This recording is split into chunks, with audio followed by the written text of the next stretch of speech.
अस्सलामुअलैकुम। भारत ने चीन के साथ मशरकी सरहद में अपनी फौज की तादाद बढ़ा दी।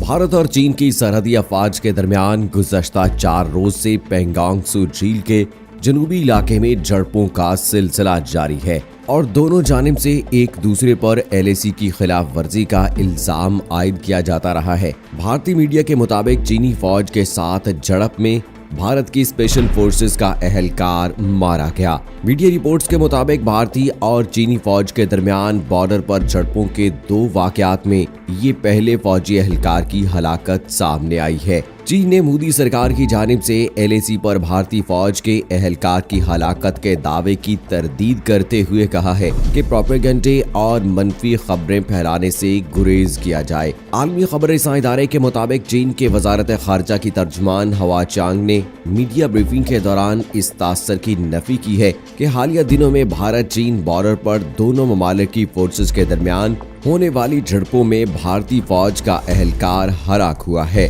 तर्जुमान हवा चांग ने मजीद कहा कि भारतीय हुकूमत की अपनी फौजी एहलकार की सरहदी झड़प में हलाकत का दावा बेबुनियाद है। भारत जिम्मेदारी का मुजाहरा करते हुए प्रोपेगेंडे और झूठी खबरें फैलाने से गुरेज करे। चीन की वजारत खारजा की तर्जुमान ने लाइन ऑफ एक्चुअल कंट्रोल पर भारतीय फौज की इश्तिआल अंगेजी की कड़े अल्फाज में मुजम्मत करते हुए कहा है कि भारत LAC की खिलाफ वर्जी से बाज रहे और खित्ते में अमन की कोशिशों को नुकसान न पहुंचाए। मज़ीद तफसील में जाने से पहले आपको बताता चलूं कि आप देख रहे हैं मारखोर चैनल।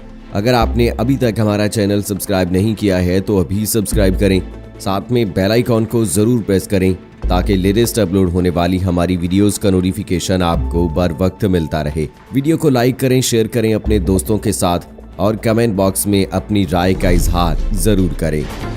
दोस्तों, भारत ने चीन के साथ सरहद में रवां बरस जून में बदतरीन कशीदगी के बाद मशरकी सरहद पर भी फौजियों की तादाद में इजाफा कर लिया है। खबर एजेंसी रॉयटर्स की रिपोर्ट के मुताबिक भारत ने रियासत अरुणाचल प्रदेश की मशरकी जिला अंजाव में फौजियों की तादाद में इजाफा किया है, जहां चीन का भी दावा है कि ये उनका इलाका है। भारत के फौजी और हुकूमती ओहदेदारों ने दोनों ममालिक के दरमियान एक मरतबा फिर कशीदगी के तासुर को रद्द कर दिया। अंजाव की इंतजामी सरबरा यूशी सौदान का कहना था कि फौजियों की तादाद में इजाफा किया गया है, लेकिन जहां तक लड़ाई का ताल्लुक है तो अब तक ऐसी कोई रिपोर्ट मौसूल नहीं हुई। उन्होंने कहा कि इस इलाके में भारतीय फौज के कई बटालियन तैनात कर दी गई हैं। यूशी सौदान का कहना था कि गुलफान वाक़े के बाद फौजियों की तैनाती में इजाफा कर दिया गया है, बल्कि हम इससे पहले ही फौजियों को भेजने का अमल शुरू कर चुके थे।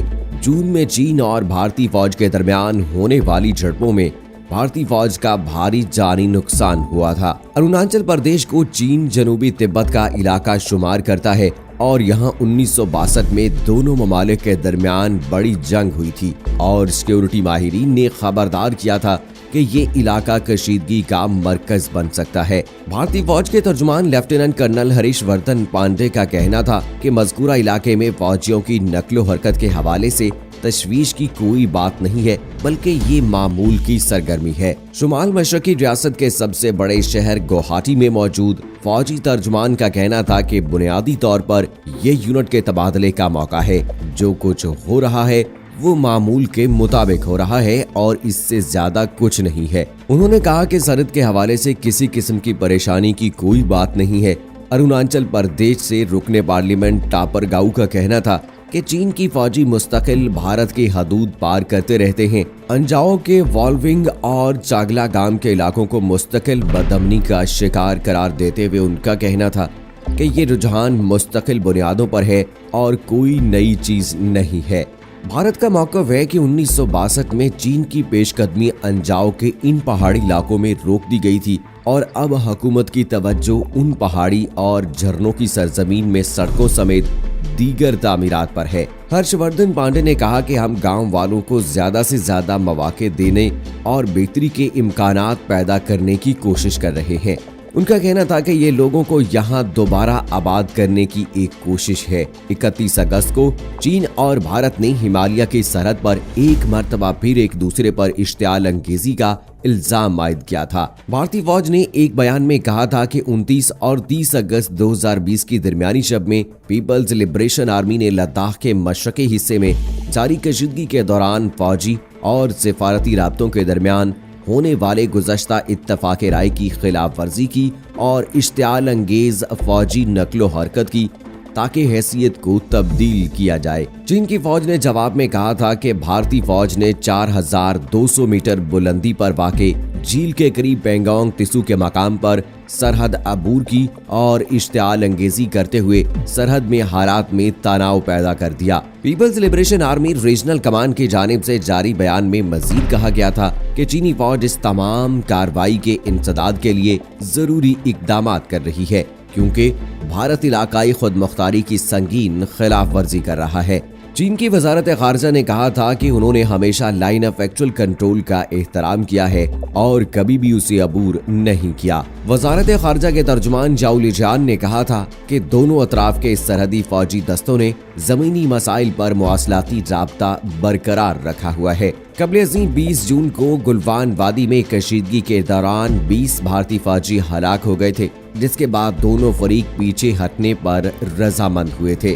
ताहम मुज़ाकरात के कई दौर के बावजूद मुख्तलिफ मकामात पर फौजें आमने सामने हैं, जिसमें इंतहाई बुलंदी का मकाम पेंगोंग तिसू झील भी शामिल है, जिसके बारे में दोनों ममालिक दावा करते हैं। भारत और चीन के दरमियान तकरीबन 3500 किलोमीटर तवील सरहद पर तनाज़ा है और इसी वजह से 1962 में दोनों ममालिक के दरमियान जंग हुई थी। ताहम निसफ सदी के दौरान रवा मौसम गर्मा में दोनों ममालिक के दरमियान कशीदगी इंतहाई उरूज पर पहुंच गई थी। दोस्तों, इसके साथ साथ आपको ये भी बताते चलें कि इंडिया ने पबजी समेत मजीद 118 चीनी ऐप्स पर पाबंदी आयद कर दी है।